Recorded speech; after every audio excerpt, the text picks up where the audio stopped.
अयोध्या से बड़ी खबर, प्रसाद चढ़ाने पर रोक लगाने को लेकर नाराजगी जताई गई है। हनुमानगढ़ी के प्रवेश द्वार पर मुख्य पुजारी ने ताला लगा दिया है।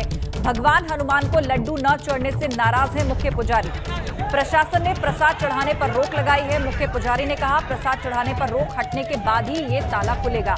अब हनुमानगढ़ी परिसर में पंचायती बैठक बुलाई गई है। लड्डू की क्वालिटी ठीक न होने से प्रशासन ने इस पर रोक लगा दी है। प्रशासन के लॉकडाउन के दौरान लड्डू की दुकानें बंद कराई गई थी।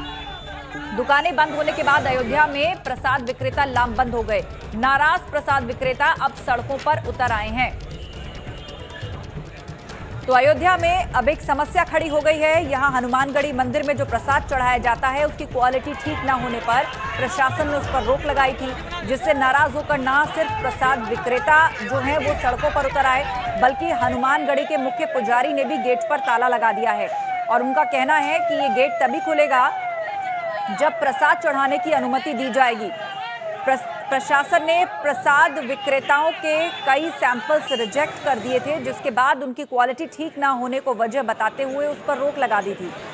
तो प्रसाद विक्रेता उससे नाराज हो गए हैं और आज वो सड़कों पर उतर के आए। उन्होंने अपनी नाराजगी व्यक्त की और ये देखिए, सड़क पर जहां तहां प्रसाद के लड्डू यहां डाले गए हैं, नाराजगी व्यक्त की जा रही है। आपको बता दें कि रामलला के दर्शन से पहले हनुमानगढ़ी के दर्शन करना बेहद शुभ माना जाता है और यहाँ पर इस तरह के लड्डुओं का प्रसाद चढ़ाया जाता है। ऋषि हमारे संवाददाता फोन लाइन पर जुड़ गए हैं। ऋषि, इस वक्त की ताजा स्थिति क्या है और प्रसाद विक्रेता किस बात का विरोध कर रहे हैं, क्योंकि प्रशासन तो कह रहा है कि क्वालिटी ठीक नहीं थी इसीलिए रोका गया है।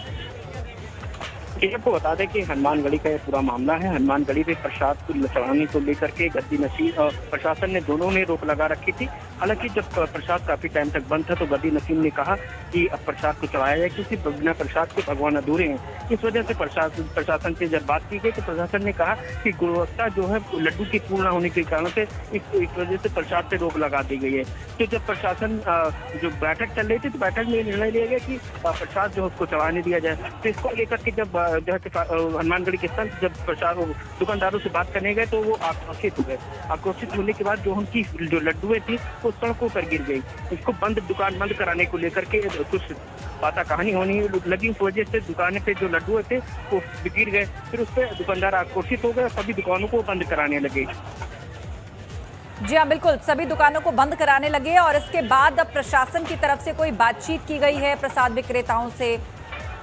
कैसे इस समस्या का समाधान होगा, क्योंकि एक तरफ पुजारी भी कह रहे हैं कि प्रसाद चढ़ाना अब आवश्यक है, काफी वक्त हो गया है, दूसरी तरफ क्वालिटी ठीक नहीं है। तो अभी कोई बातचीत का मार्ग नजर आ रहा है क्या?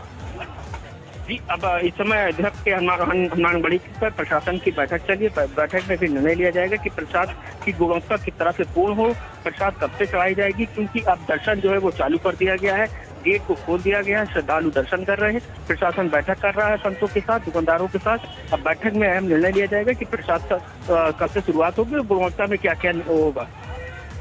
जी, आप नजर बनाए रखिए ऋषि, जानकारी के लिए शुक्रिया। तो अब एक बैठक होगी, उसके बाद ये तय किया जाएगा कि आखिर इसकी गुणवत्ता को कैसे सुधारना है। मंदिर खोला जा चुका है, श्रद्धालु भी दर्शनों के लिए आ रहे हैं और वहां पर पुजारी का भी यही मानना है कि अब प्रसाद जो है वो चढ़ाने देना चाहिए, लेकिन क्वालिटी सही होनी चाहिए। प्रशासन की यही चिंता है और अब इस गुणवत्ता को कैसे सुधारा जाए इसे लेकर अहम बैठक भी होने वाली है। उधर गाजीपुर बॉर्डर पर आंदोलनकारियों का विरोध देखने को मिला है। बीजेपी प्रदेश मंत्री अमित बाल्मीकि की गाड़ी तोड़ दी गई है। किसानों ने अमित बाल्मीकि को काले झंडे भी दिखाए हैं। दिल्ली से वापस लौट रहे थे अमित बाल्मीकि। काले झंडे दिखाते हुए आंदोलनकारी किसानों ने गाड़ी पर पथराव भी किया है। ये तस्वीरें आपको गाजीपुर बॉर्डर की दिखा रहे हैं। काले झंडे दिखाते हुए आंदोलनकारी किसानों ने गाड़ी पर हमला बोल दिया। बीजेपी प्रदेश महामंत्री का विरोध किया गया।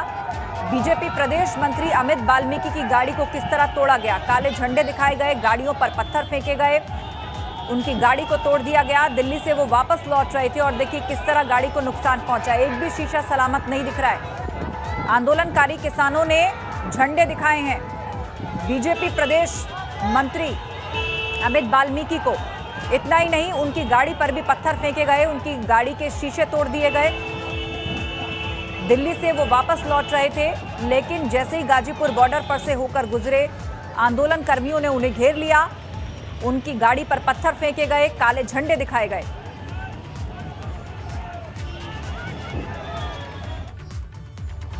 खबरों में आगे बढ़ते हैं। ओवैसी की यूपी चुनाव में एंट्री से पहले बीजेपी हमलावर हो गई है। राज्य मंत्री आनंद स्वरूप शुक्ला ने ओवैसी पर निशाना साधा है। आनंद स्वरूप शुक्ला बोले, ये लैला जिहादी है।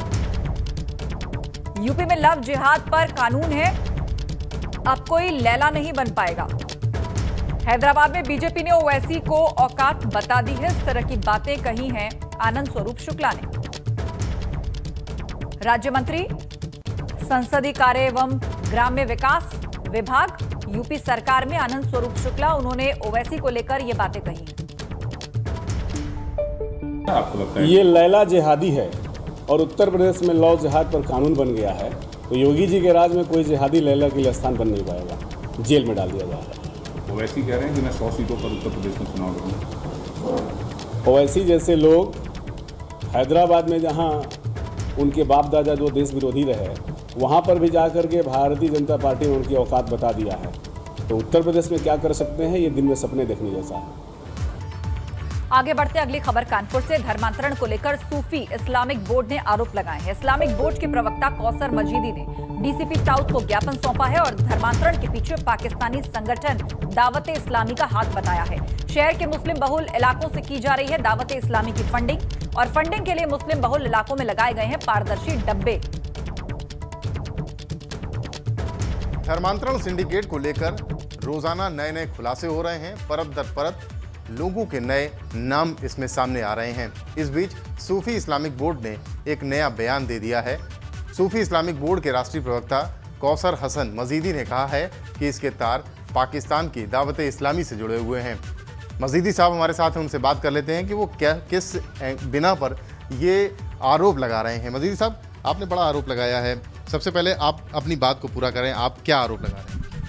देखिए, मेरा ये कहना है कि जो भी ये धर्मांतरण के प्रयास हो रहे हैं भारत में, ये दावत इस्लामी नामक एक संस्था है जो पाकिस्तान का एक मुल्ला है इलियास अत्तार, वो उसका ये संगठन है और ये भारत में इसके लगभग 3 करोड़ लोग हैं और वो लोग मिल करके इस काम को चला रहे हैं। दावत इस्लाम के नाम पर, इस्लाम की शिक्षा देने के नाम पर ये लोगों को प्रलोभन दे करके अपना आतंकी एजेंडा आगे बढ़ाने के लिए, अपनी भीड़ इकट्ठा करने के लिए लोगों को जो है जबरन धर्मांतरण करा रहे हैं। जैसा कि आरोप बराबर लगे हैं और सामने आए हैं, उसके संबंध में तमाम शिकायती प्रार्थना पत्र भी गए हैं कि इनको लोगों को जबरन धमका करके, फुसला करके, बहला करके धर्म परिवर्तन करा रहे हैं और लव जिहाद में भी इन लोगों के लोग शामिल रहे हैं।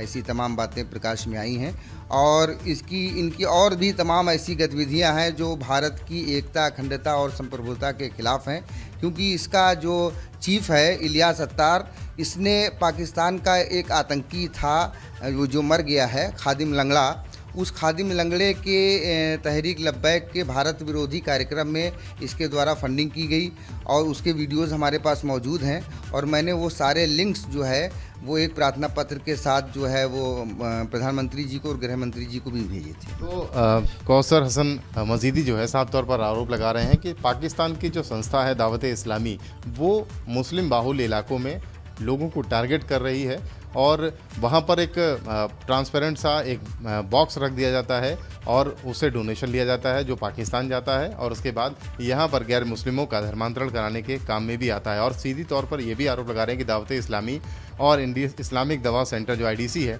उसमें भी संबंध है, यानी उमर गौतम जो धर्मांतरण का खेल खेल रहा है उसमें कहीं ना कहीं दोनों में संबंध भी साबित होता है। कानपुर से कैमरामैन पंकज निगम के साथ रतीश त्रिवेदी, ABP गंगा।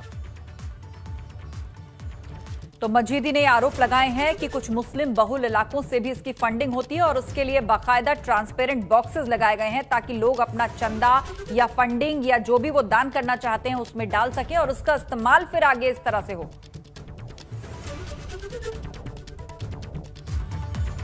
आगे बढ़ते हैं। ओपी राजभर के CM डिप्टी CM वाले बयान पर बीजेपी ने पलटवार किया है। मंत्री मोहसिन रजा ने कहा है, मुंगेरी लाल के हसीन सपने ना देखे राजभर, छोटे छोटे दल मिलाकर राजभर जी ने दलदल बनाया है। ये कह रहे मोहसिन रजा।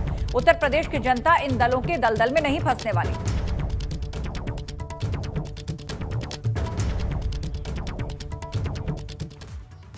और आइए अब आपको सुनवाते हैं कि ओपी राजभर का वो बयान जिसमें उन्होंने सीएम डिप्टी सीएम बनाने का ऑफर दिया था और अब उस पर मोहसिन रजा ने पलटवार किया। हम दावा करते हैं कि सरकार एक बार बनेगी, 5 साल चलेगी और एक साल का मुख्यमंत्री बनाएंगे हर जाति को।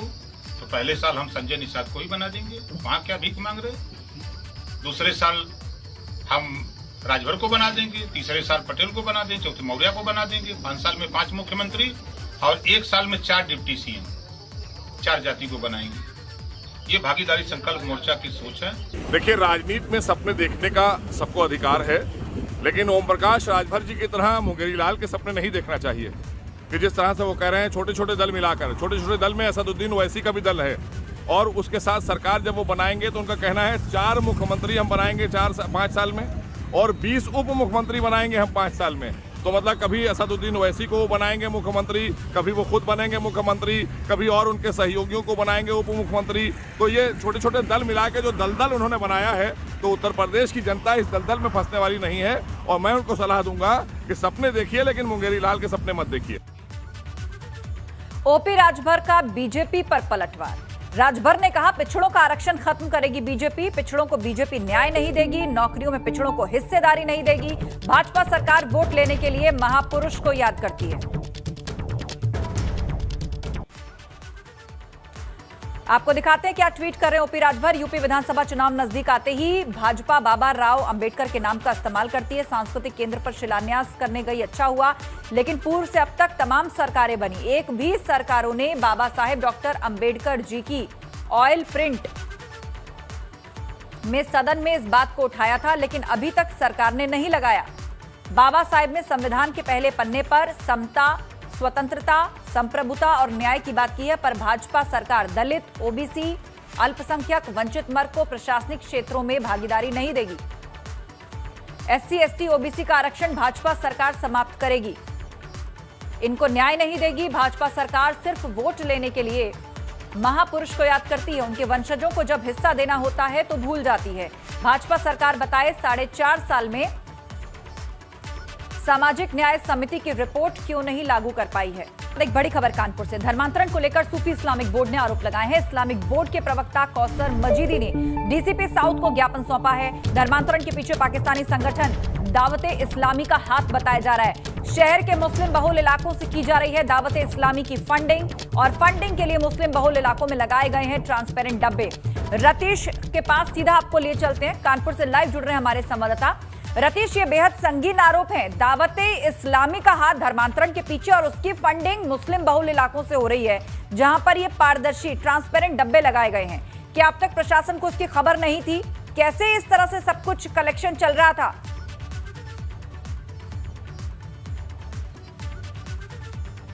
हाँ बिल्कुल, देखिए बहुत ही ज़्यादा गंभीर और संगीन आरोप लगाए गए हैं सूफी इस्लामिक बोर्ड के द्वारा, और सूफी इस्लामिक बोर्ड ने डीसीपी से मिल करके अपना एक ज्ञापन भी दे दिया है। लेकिन सबसे बड़ी बात यह है, लोकल इंटेलिजेंस है, पुलिस है, उनको इस बात की तस्दीक या बात की नॉलेज कैसे नहीं हुई या उनको नहीं पता।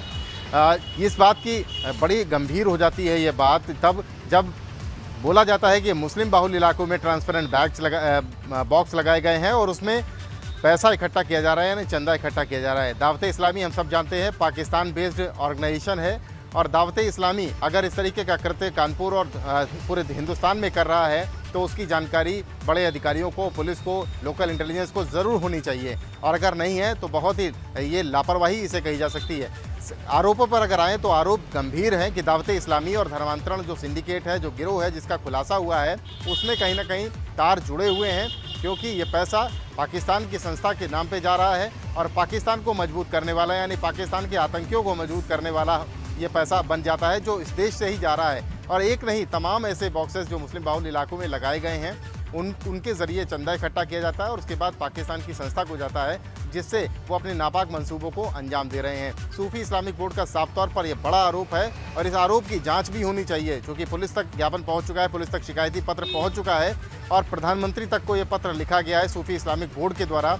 जिस तरीके की बातें निकल करके सामने आ रही है धर्मांतरण गिरोह में, उमर गौतम के बारे में और जहांगीर के बारे में, 5 लोग अभी तक एटीएस और क्राइम ब्रांच ने पकड़ लिए हैं, तफ्तीश जारी है। लेकिन ये बड़ा संगीन आरोप है कि दावते इस्लामी और धर्मांतरण गिरोह मिल करके लोगों को बरगला रहा है, गैर मुस्लिमों को सभाओं में ले जा रहा है और उसके बाद भीड़ इकट्ठी करके उनको कन्वर्ट करा रहा है, उनका धर्म परिवर्तन करा रहा है। अगर ये तार जुड़े हुए हैं जैसा कि सूफी इस्लामिक बोर्ड दावा कर रहा है, तो ये बड़ा ही सनसनीखेज खुलासा है और खौफनाक खुलासा इसे कहेंगे कि इतनी जड़ें इतनी गहरी हो गई हैं जो पाकिस्तान की तंजीम हिंदुस्तान के तमाम गली सड़कों पर अपनी नापाक मंसूबों को पूरा कराने के लिए जुट गई हैं और वो नापाक मंसूबे पूरे भी हो रहे हैं, क्योंकि चंदा अगर यहाँ से जा रहा है जिस तरीके से सूफी इस्लामिक बोर्ड ने दावा किया है, तो ये बहुत ही सनसनीखेज खुलासा है और इसको लेकर के जो सिक्योरिटी एजेंसीज हैं, जांच एजेंसी हैं, उनको बड़ी तफसील से जांच करनी पड़ेगी। जी हाँ, बिल्कुल बेहद खतरनाक जानकारी और बहुत ही सनसनीखेज खुलासा, क्योंकि सीधे तौर पर पाकिस्तान कनेक्शन जो है इससे सामने आ रहा है और उसके फंडिंग की जांच की जाएगी। बहुत शुक्रिया रतीश जानकारी के लिए।